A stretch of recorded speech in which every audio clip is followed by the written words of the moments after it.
Good morning.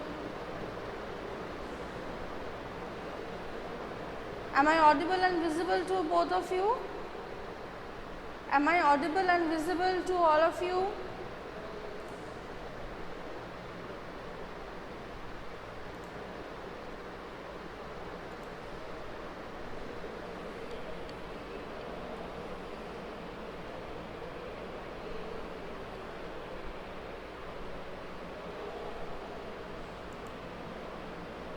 Okay, wait, let me check.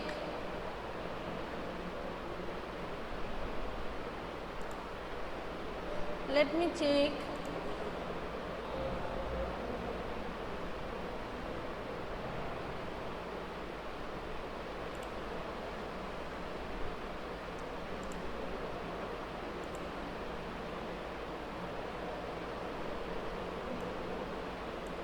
Now am I visible? Now am I visible?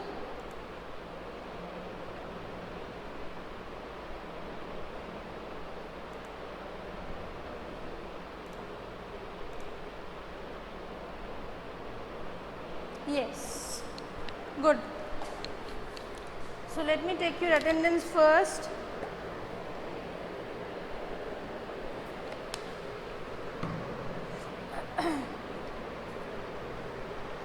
Today is 12.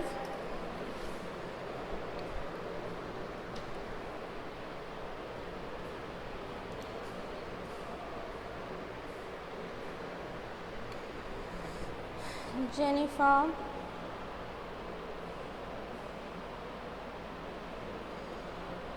Prerna,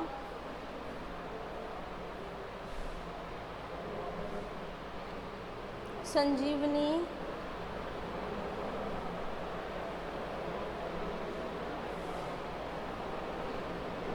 Shom Shubhro and Shomita.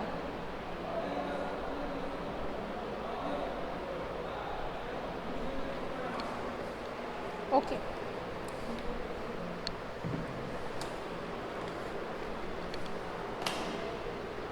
Okay.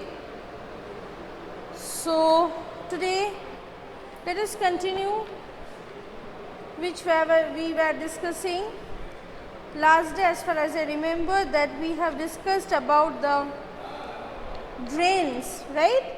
Last day we talked about the drains and about the grid pattern of the drains, how the drains were constructed and how they were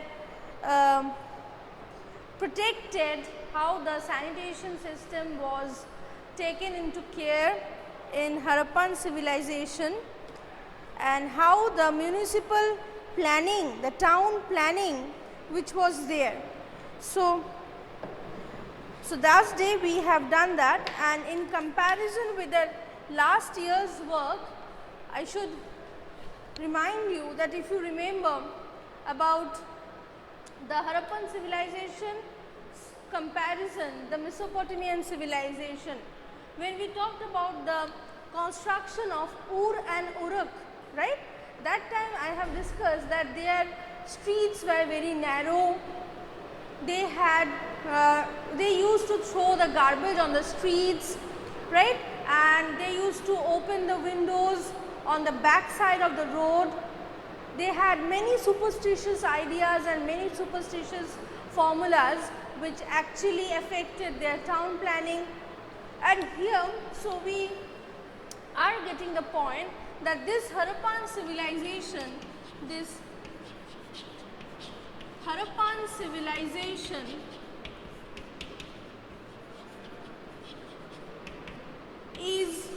much better and well equipped civilization than the Mesopotamian civilization.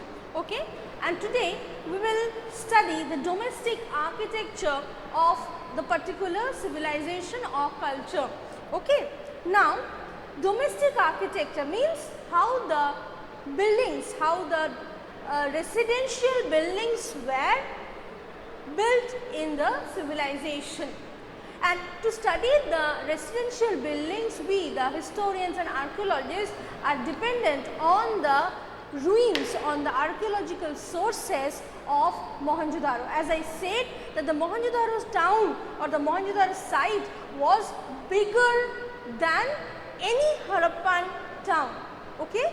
So, the domestic architecture, each and every house were built on a courtyard.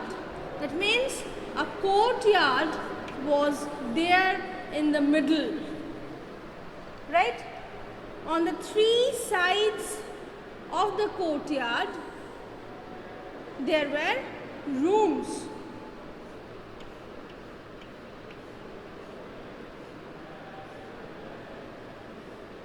Okay? On the three sides of the courtyards they had rooms.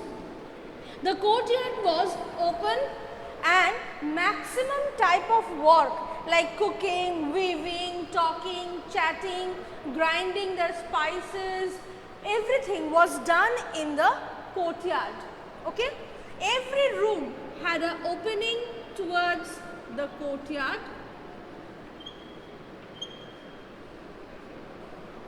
So, the light used to go from this area, and every house had a well for water. Every house had bathrooms which were connected to the street drains.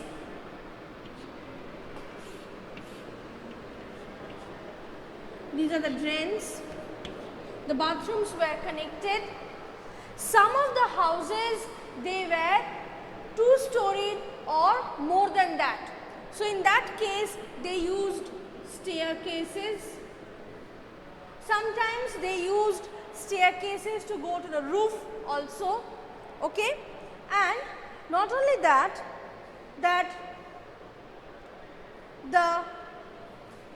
Harappan people, they were very private, means they were very conscious about their privacy.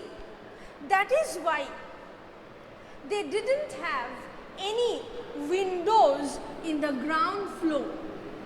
For the privacy purpose, they didn't have any windows in the ground floor, because you know that here you have the road, here you have the road. So, if you have a window here, everyone can see or listen to whatever is going there, right? Whatever is discussed, whatever is going on in these rooms can be visible from this road. So, the Harappans, they were very conscious about their private life, so they didn't have windows in the ground floor. And in the second story, means in the first floor or in the second floor, we can see the windows. Understood? Okay. As I said that every house had a bathroom. Not only that, every house had a special provision for a guest room with a bathroom outside their housing complex. Why? Because during that time many businessmen, merchants, traders used to roam around, and that time there was no provision of hotels, guest house and all this, right? And if there is night, if night come very fast, then these merchants, these traders, they could not find any place to stay for the night. So, they would ask the household to shelter them for the night. But as a family man, as a member of the family, you don't know this man. That merchant, that trader is complete unknown to you. Will you allow that person inside your house? That could be dangerous. But on the humanity ground, you cannot also say that go to somewhere else, I don't have any place for you, you can be a thief, you can be a robber, I can't allow you at my home. Because on the humanitarian ground, you can't do that. So it's better to make a provision of a guest room and bathroom outside the complex of your house. And they had a front door. This is the front door. In such a way, in such a manner, they used to build the front door that from where you cannot see the entire inside, as they were very private. I told you, they were very private. They used to keep their family matters within themselves. They were very conscious about their privacy. So they didn't want it that anybody else, I'm opening the door and everybody can see that what's cooking in my home, who is running, where is my wardrobe, where is my TV, where is my jewelries. I don't want them. So if the door is here, if you can see the board, that if the door is here, if someone is standing here, nobody can see what's going here until and unless this man comes up to this. And if this man is a known person, very close ones to the family, he will enter. Otherwise, he will not. If he is a merchant who is seeking for shelter for the night, he will go directly to the guest room, he will use the bathroom, and he can also drink the water from the well. Right? This is how the Harappans, they used to make their buildings, they used to make their domestic architecture. So, you can also see here that the Harappan people, they were also very conscious about their privacy. They had a planning behind everything and they continued to do all these in each and every city of Harappa. Is that clear? Any questions? Any questions? Sritama is present.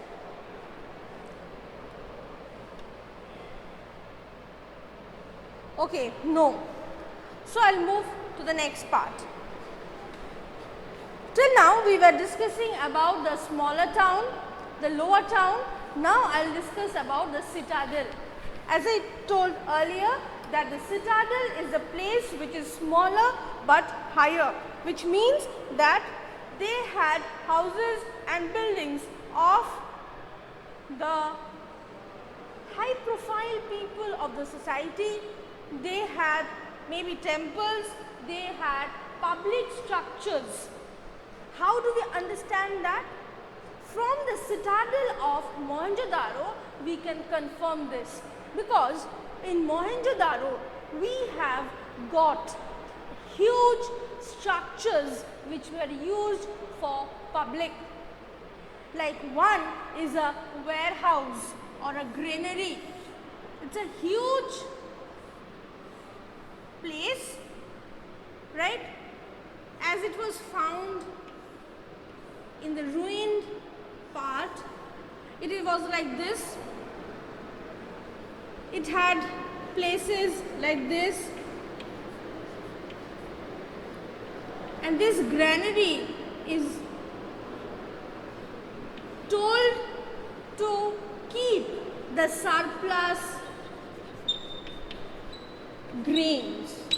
The surplus grains were stored here, and the structure is massive, and the whole structure was made of brick.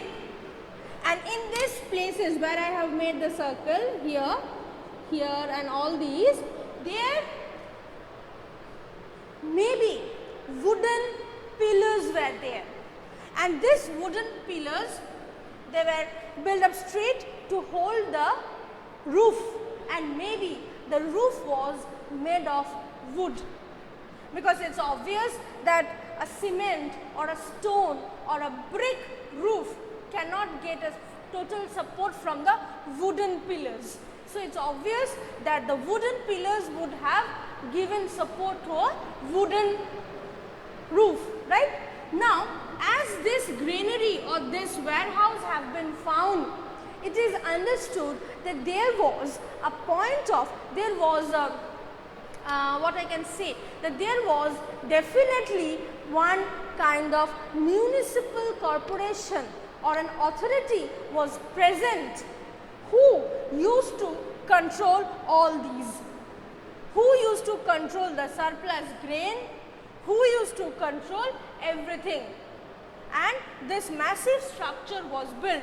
Not only that, another very interesting building was built in Mohenjo-daro, that is known as the Great Bath. The Great Bath is also a rectangular tank. It is also a rectangular tank. I am putting a north sign here because I have some work. Okay. On the three sides of this rectangular tank, rooms were there. To enter the tank in north and in south, flight of stairs were built. The whole structure, including the stairs, the tank, the rooms, were made up of burnt bricks. And as it was a water tank, for a mortar, for a cementing material, gypsum was used to make it watertight so that water could not leak out. All these water was channelized with a big drain. It was put inside and also washed out after some time. Okay, and they had corridors in three sides. Corridors in three sides. In the corridors, in both sides, there were 3 and 3 bathrooms or changing rooms were there. This was a massive structure. The total length and breadth, it was more or less 123 feet long into I think 58 feet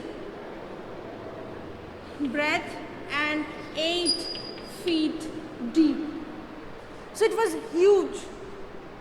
It was huge, but we really don't know the purpose of this particular structure. The archaeologists are still in confusion that for what this structure was used. Whether it was a common swimming pool, whether it was, because see, here you have the rooms, you have the stairs, you have the changing room or bathroom. So it can be used as a swimming pool, or whether it was a big hotel, like hotel with a swimming pool, with rooms and changing rooms and all, right? And whether it was used for a ritual bath. Ritual bath means that these rooms were used for worship, for any kind of ritual. Marriages can be there, the sacred thread ceremony can be there, anything can be there. So any ritualistic ceremonies can be held in these rooms, and before you go for that ritual, you should take a bath, you should take a holy bath there, right? And after taking the holy bath, you can also change here, you can wash your clothes, you can change your clothes, and then after changing you can come here and you can also do the ritual. So till now we are confused, and it is sure that until and unless the Harappan scripts are read, Harappan scripts have been read, so we don't have any kind of information about this tank, about this big structure. Understood? Okay, any questions? questions?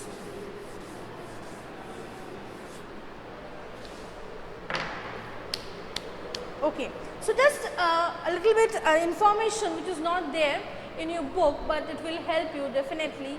Like, as I told you that Harappan civilization was supposedly started during 2600 BCE, and after the excavation of Harappa and Mohenjo-daro, the archaeologists have confirmed more or less these dates. Somewhere for this date, some they vote for this dates, some they don't. The debates are continuing still. But another thing, another very interesting thing is coming in a new research, that during 1300 BCE in Punjab, Haryana and Punjab, Rajasthan region, there in a place called Mehergarh, a similar kind of civilization have been discovered, which has a time period of 1300 BCE, right? So now the archaeologists are saying that it can be done that after the mature period of Harappan civilization, which started in 2600 BCE and ended in 1500 BCE. Again in Mehergarh, same kind of civilization grew, and it continued for the next maybe 100 years or more than 200 years. Okay, so this civilization, Harappan civilization, somewhere is also known as the Mehergarh culture. So don't get confused. Mehergarh, Harappan and Indus Valley civilization is the same kind of civilization. Don't get any confusions. Don't get confused with this. Okay, is it clear? Is it clear?